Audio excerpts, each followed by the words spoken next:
Au nom d'Allah, le tout miséricordieux, le très miséricordieux. Saad. Par le Coran, au renom glorieux. Dhikr. Ceux qui ont mécru sont plutôt dans l'orgueil et le schisme. Que de générations avant eux avons-nous fait périr, qui ont crié, hélas, quand il n'était plus temps d'échapper. Et les Mécois s'étonnèrent qu'un avertisseur parmi eux leur soit venu, et les infidèles disent, c'est un magicien et un grand menteur. Réduira-t-il les divinités à un seul Dieu? Voilà une chose vraiment étonnante. Et leurs notables partirent en disant, allez-vous-en, et restez constants à vos dieux, c'est là vraiment une chose souhaitable. Nous n'avons pas entendu cela dans la dernière religion, le christianisme. Ce n'est en vérité que pure invention. Quoi? C'est sur lui, parmi nous, qu'on aurait fait descendre le rappel, le Coran? Plutôt ils sont dans le doute au sujet de mon message. Ou plutôt ils n'ont pas encore goûté à mon châtiment. Ou bien détiennent-ils les trésors de la miséricorde de ton Seigneur, le puissant, le dispensateur par excellence? Ou bien ont-ils le royaume des cieux et de la terre, et de ce qui existe entre eux? Eh bien, qu'ils y montent par n'importe quel moyen. Une armée de coalisés qui ici même sera mise en déroute. Avant eux, le peuple de Noé, les Hades, et Pharaon, l'homme aux pales, ou aux pyramides. Et les Tamoud, le peuple de Lot, et les gens d'Alaïka, ont tous démenti leurs messagers. Voilà les coalisés. Il n'en est aucun qui n'ait traité les messagers de menteurs. Eh bien, ma punition s'est avérée contre eux, ceux-ci n'attendant qu'un seul cri, sans répétition. Et ils disent, Seigneur, hâte-nous notre part avant le jour des comptes. Endure ce qu'ils disent, et rappelle-toi David, notre serviteur, doué de force dans l'adoration, et plein de repentir à Allah.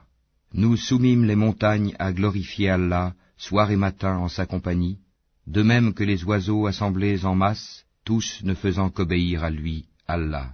Et nous renforçâmes son royaume, et lui donnâmes la sagesse et la faculté de bien juger. Et était-elle parvenue la nouvelle des disputeurs quand ils grimpèrent au mur du sanctuaire? Quand ils entrèrent auprès de David, il en fut effrayé. Ils dirent, n'aie pas peur, nous sommes tous deux en dispute, l'un de nous a fait du tort à l'autre. Juge donc en toute équité entre nous, ne sois pas injuste, et guide-nous vers le chemin droit. Celui-ci est mon frère, il a 99 brebis, tandis que je n'ai qu'une brebis. Il m'a dit, confie-la moi, et dans la conversation, il a beaucoup fait pression sur moi. David dit, il a été certes injuste envers toi en demandant de joindre ta brebis à ses brebis. Beaucoup de gens transgressent les droits de leurs associés, sauf ceux qui croient et accomplissent les bonnes œuvres, cependant ils sont bien rares. Et David pensa alors que nous l'avions mis à l'épreuve. Il demanda donc pardon à son Seigneur, et tomba prosterné et se repentit. Nous lui pardonnâmes, il aura une place proche de nous et un beau refuge. Ô David, nous avons fait de toi un calife sur la terre. Juge donc en toute équité parmi les gens, et ne suis pas la passion, sinon elle t'égarera du sentier d'Allah. Car ceux qui s'égarent du sentier d'Allah auront un dur châtiment pour avoir oublié le jour des comptes. Nous n'avons pas créé le ciel et la terre et ce qui existe entre eux en vain. C'est ce que pensent ceux qui ont mécru. Malheur à ceux qui ont mécru pour le feu qui les attend. Traiterons-nous ceux qui croient et accomplissent les bonnes œuvres comme ceux qui commettent du désordre sur terre?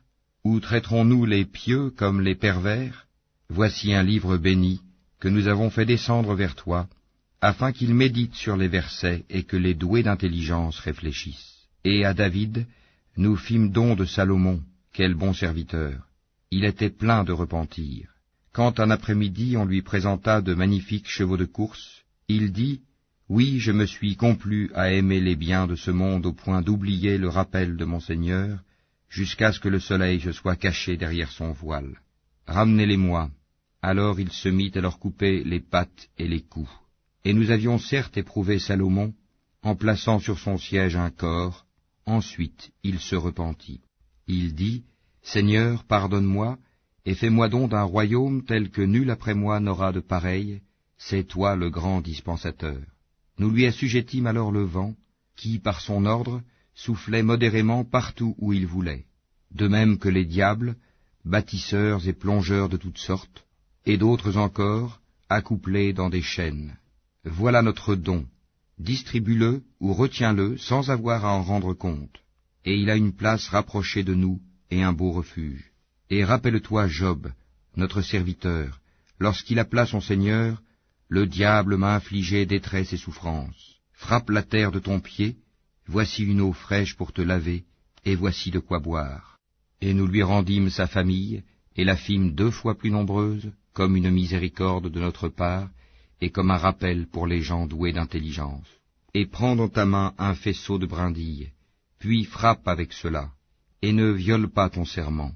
Oui, nous l'avons trouvé vraiment endurant, quel bon serviteur, sans cesse il se repentait. Et rappelle-toi Abraham, Isaac et Jacob, nos serviteurs puissants et clairvoyants. Nous avons fait d'eux l'objet d'une distinction particulière, le rappel de l'au-delà. Ils sont auprès de nous, certes, parmi les meilleurs élus. Et rappelle-toi Ismaël et Élisée, et Dal-Kifl, chacun d'eux parmi les meilleurs. Cela est un rappel.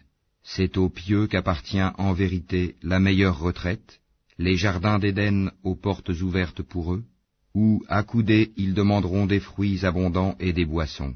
Et auprès d'eux seront les belles au regard chaste, toutes du même âge. Voilà ce qui vous est promis pour le jour des comptes. Ce sera notre attribution inépuisable. Voilà, alors que les rebelles auront certes la pire retraite, l'enfer où ils brûleront, et quel affreux lit, voilà qu'ils y goûtent, eau bouillante et eau purulente, et d'autres punitions du même genre. Voici un groupe qui entre précipitamment en même temps que vous, nul bienvenu à eux, ils vont brûler dans le feu. Ils dirent, pas de bienvenue pour vous, plutôt, c'est vous qui avez préparé cela pour nous, quel mauvais lieu de séjour. Ils dirent, Seigneur, celui qui nous a préparé cela, ajoute-lui un double châtiment dans le feu. Ils dirent, pourquoi ne voyons-nous pas des gens que nous comptions parmi les malfaiteurs? Est-ce que nous les avons raillés, à tort, ou échappent-ils à nos regards? Telles sont en vérité les querelles des gens du feu.